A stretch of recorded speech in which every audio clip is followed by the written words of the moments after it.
Over the years, there's been many challenges with regards to doing art. So many that we've actually got things like the 3-colour method challenge, 10-minute, 5-minute and 60-second challenge. So many more.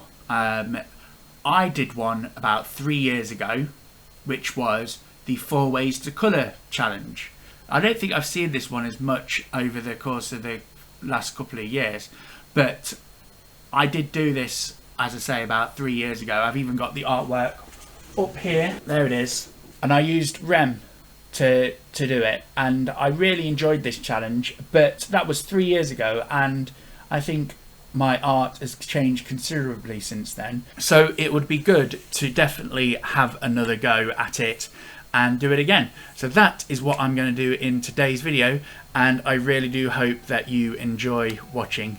One of the biggest challenges of this challenge was deciding what methods I was going to use in order to actually colour Rem in. On the first one, I used pencil shading, pencil crayon, watercolour and marker, which was fine for that time because those were the sort of only mediums that I really ever used and knew.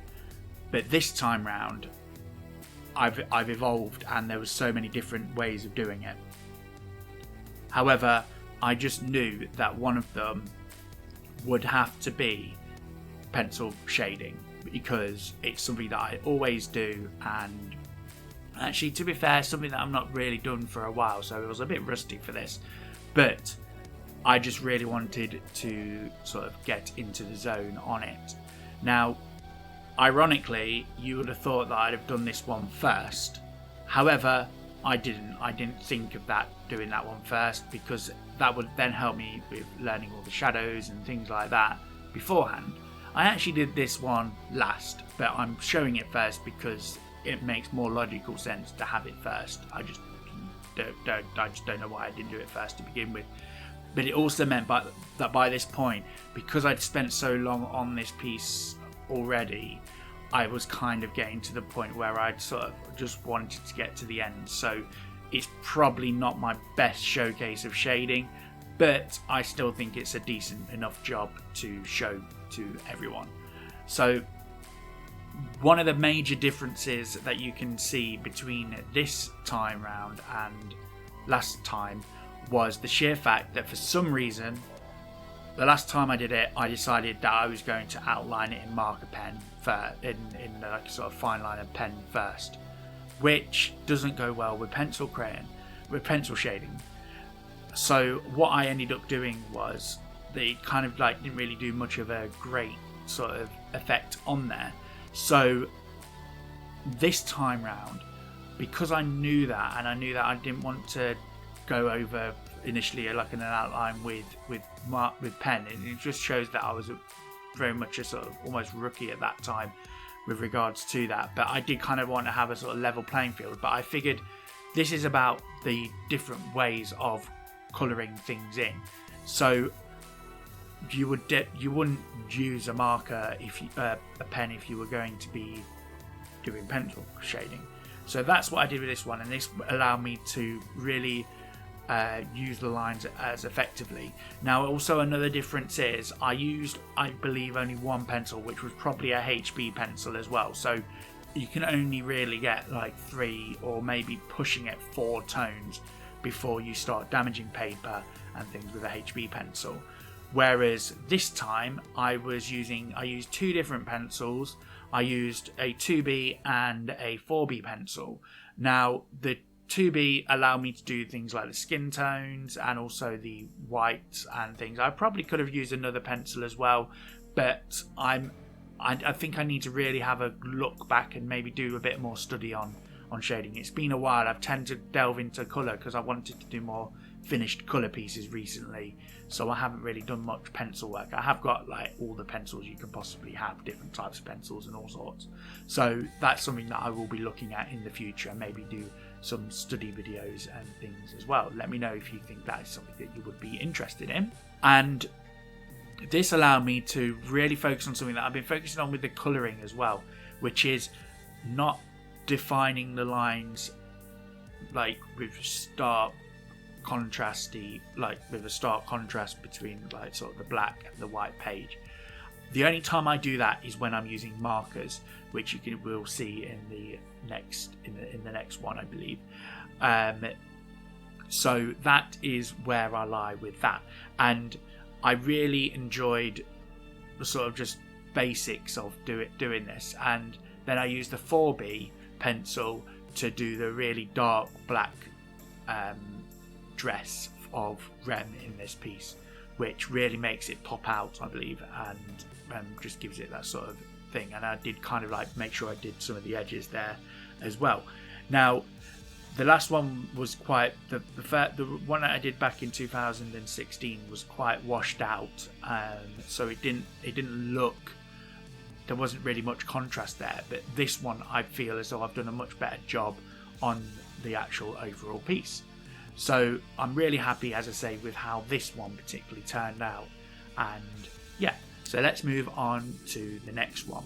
Markers are my go-to media for things that I want to have that sort of comic-y, manga-esque sort of vibe to it.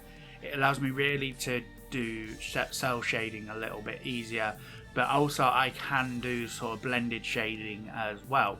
Now, I will normally always resort to doing some form of line work with this, and normally the way I work this is I will do the initial sketch, then go over that sketch or a printed off version of that sketch with a small fine liner, and then add the colour to that, so that then I can then go back and add deeper, more contrasty lines after. I've still by no means particularly great at the sort of marker line art sort of phase of it, but I learned from Mark Crilly about how the sort of lines should really come after you've added the colour, because otherwise the colour becomes the sort of afterthought to the piece. This is why usually you'll see me at least go over the lines twice. Once just before applying colour, where I'm just using the sort of thinner fine liner just so that I know where the boundaries are, and then the next time is where I'm like sort of adding the detailed lines and stuff, and just adding thick and thin lines where I need to add them. I don't always get this right, and sometimes I use the lines as well if the marker's bled out a little bit or something, but I have learned to sort of do the if that does happen, I'll use a white jelly roll pen to do the sort of get rid of the sort of bleeded out bits and stuff. When I initially did this piece, I did it on some printer copy paper, which obviously isn't the best for blending. It tears the paper up, and I do think I didn't do as good a job, but it was the sort of good job that I could do at the time based on my skill. Now I'm using a cardstock, which is much better for blending and also gives me the sort of results that I'm after. I'm really happy with the way I managed to get skin tones as well with the markers. I think that's one of my strong points in using markers as well. The only thing I would say is probably I really struggle trying to do the sort of details on faces and things with markers. So what I need to really learn to do there is, if I'm doing one where it's not necessarily needing to be full detail because it's slightly zoomed out somewhat, I don't need to have that sort of worry of adding so much detail where you can see like the crisp sort of lines. I think I can get away with sort of making it so that the whole piece is sort of there. But this was a really fun one for me to do. I always love using markers. I kind of can just zone out and get on with it and do what I want with the markers. And this was obviously more of a simpler one for me to do, because one of the black, for example, was already there because I did that with as some of the initial sort of line work. So that was quite kind of nice for me.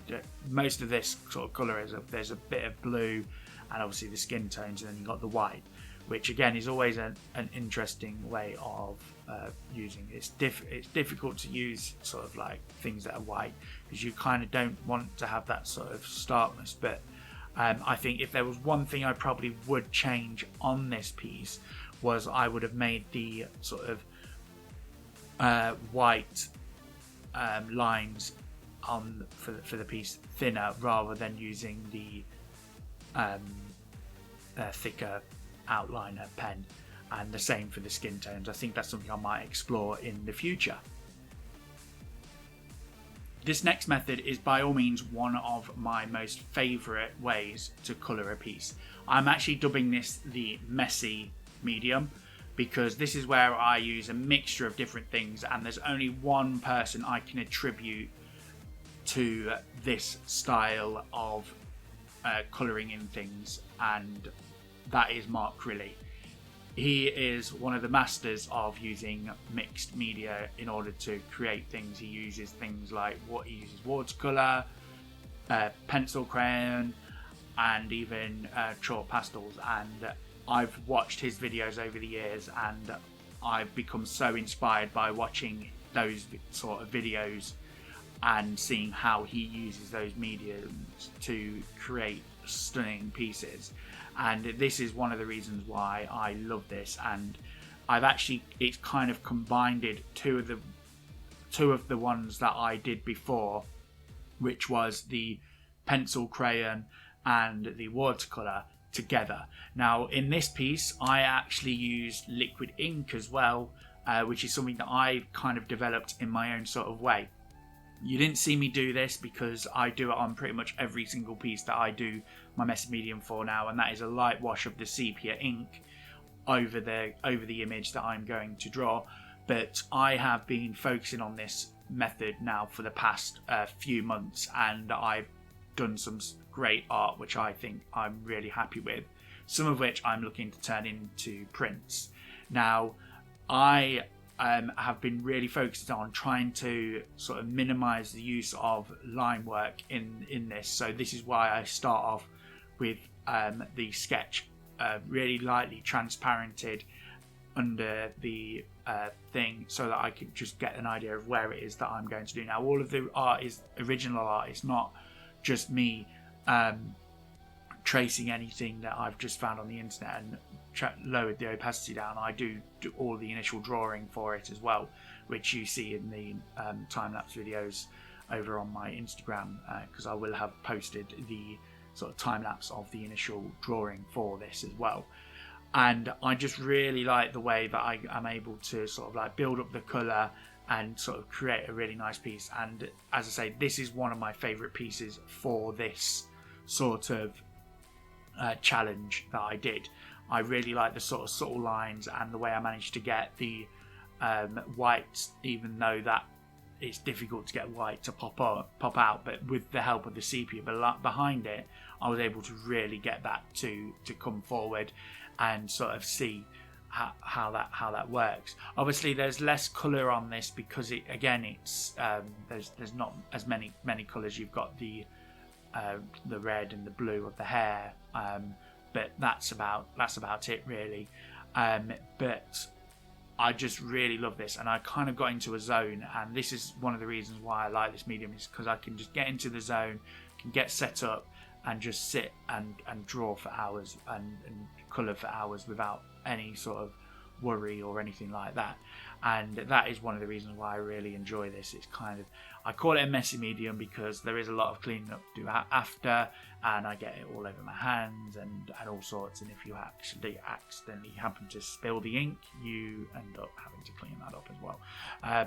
But yeah, that's one of the things that I like. And also I'm kind of developing a good style with this where it doesn't take me necessarily too long to do a piece either, because it limits the amount of build-up that you can do. For example, you can't spend like do 5 or 6 layers. It's purely like 2 or 3 layers at the maximum. But then I can like get into using the pencil crayon in order to like sort of really develop some of the more contrasty areas as well, which I really do enjoy doing. And I feel as though I'm getting to the point now where I'm able to do more detail at such a finer level as well, and that's how using the pencil crayons really helps to do that.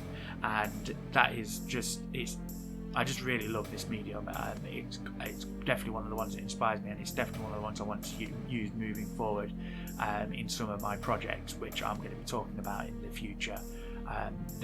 Sort of like the last couple of months, I've just been developing this in order to sort of like streamline it and make it work for me, and to create great art that I really do enjoy and would like to share with everyone.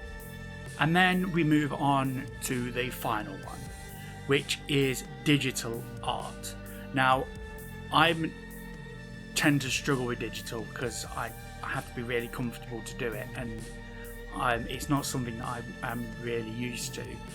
But with this one, I kind of persevered, and I did have 2 or 3 false starts with the colour aspect of this, but then I finally settled on one that I was actually really quite happy with, and this is the sort of result.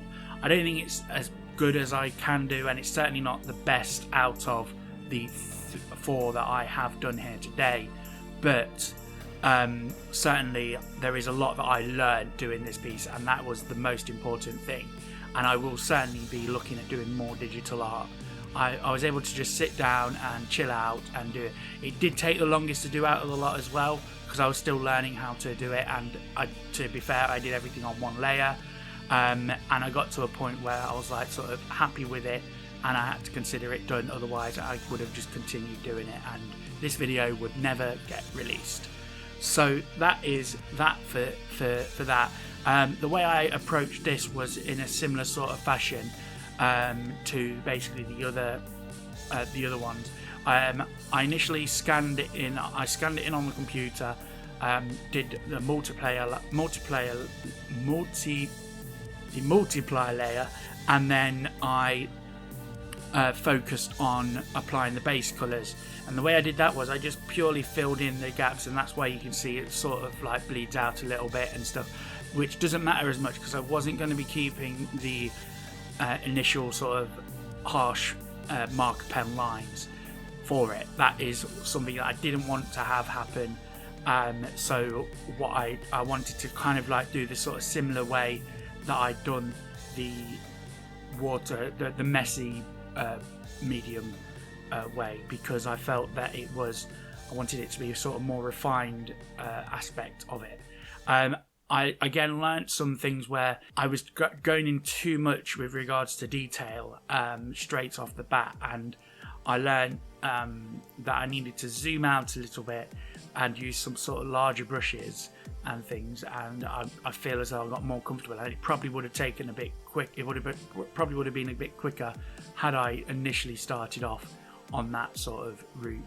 But as I say, I'm really happy with this sort of thing, and I've certainly learned a lot from doing it. And what I did was originally was going to do basically the little ribbon on with the whole layer as well, but in the end I figured I needed to do something a bit different and do all the hair and then add that on top of the thing there. This was more me sort of really getting some hands-on practice with digital art.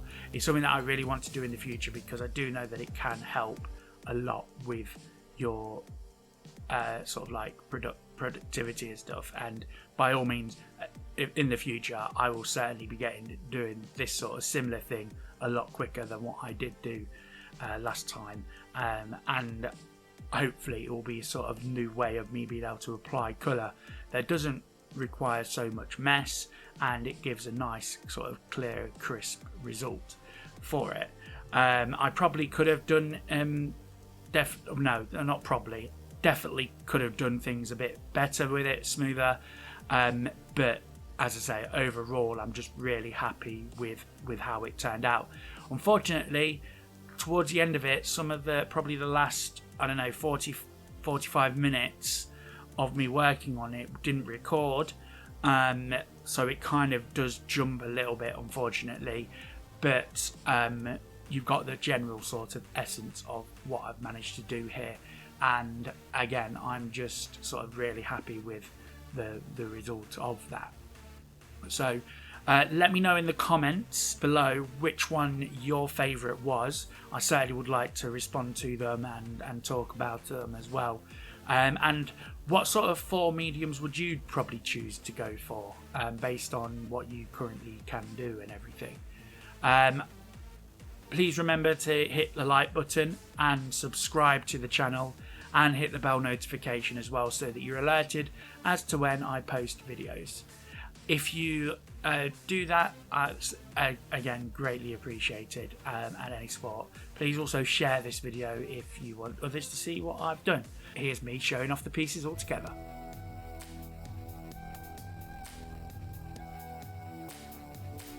Whew. There we go. Done. Yeah, so that challenge took a lot longer than what I was expecting it to do. I did them all on A4 sheets as well, which they are here. I'm just really happy. That's obviously the pencil shading one. This is the marker one. This is my messy medium, which is actually my favourite one that I've done. I think I really enjoy that, and I just really like the way that I managed to get that going there. And I've obviously got the digital one, which will be flashing up on the screen right now.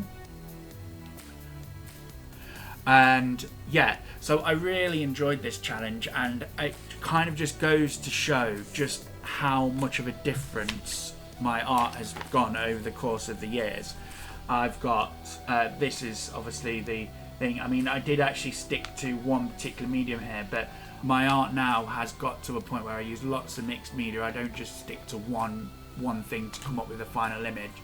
And I just think, apart from obviously this one, because I did just use things for that. As you can see, the little things are there.